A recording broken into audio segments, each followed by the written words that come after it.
Halo teman-teman semuanya, kali ini saya akan menjelaskan tentang keuntungan budidaya ikan nila dan tantangannya. Jadi, ikan nila itu sering disebut sebagai ayam air. Kenapa? Karena pertumbuhannya yang cepat dan permintaannya yang selalu tinggi di pasar. Tapi, apakah benar budidayanya itu semudah itu? Yuk kita bahas. Yang pertama, keuntungan untuk budidaya ikan nila.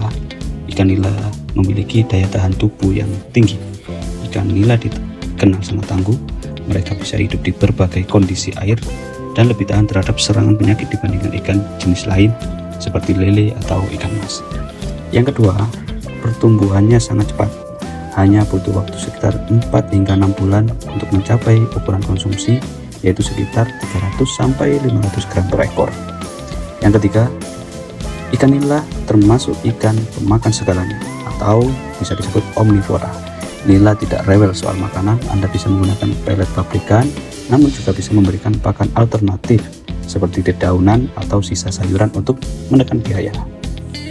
Dan yang keempat, pasarnya lumayan luas karena mulai dari warung makan kecil sampai restoran pun permintaan ikan nila masih banyak.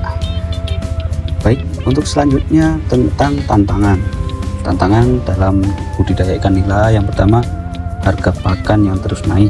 Meskipun bisa diberi pakan alternatif, namun pertumbuhan maksimal tetap butuh pelet berkualitas. Biaya pakan pun bisa mencapai 60-70% dari total biaya operasional. Untuk tantangan yang kedua, ikan nila cepat berbiak atau overpopulation. Nila sangat mudah memijah atau bertelur jika tidak dikontrol. Misal menggunakan sistem monosek, kolam akan penuh dengan anakan ikan kecil yang menghambat pertumbuhan ikan utama karena berebut oksigen dan ruang.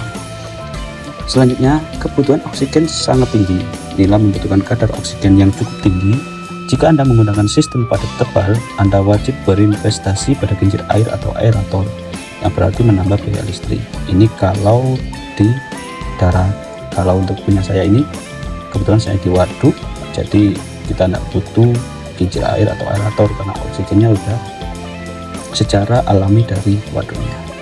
Terus yang terakhir, limbah amonia atau kotoran ikan nila itu mengandung amonia yang tinggi.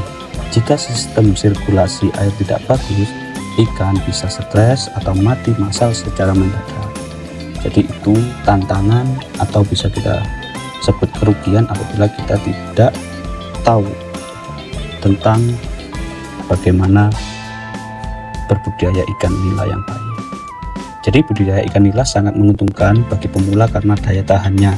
Namun kunci suksesnya ada pada manajemen pakan dan kualitas air. Pastikan Anda memilih bibit unggul untuk hasil yang lebih maksimal. Itulah tadi gambaran singkat untung atau rugi tantangan bisnis di ikan nila.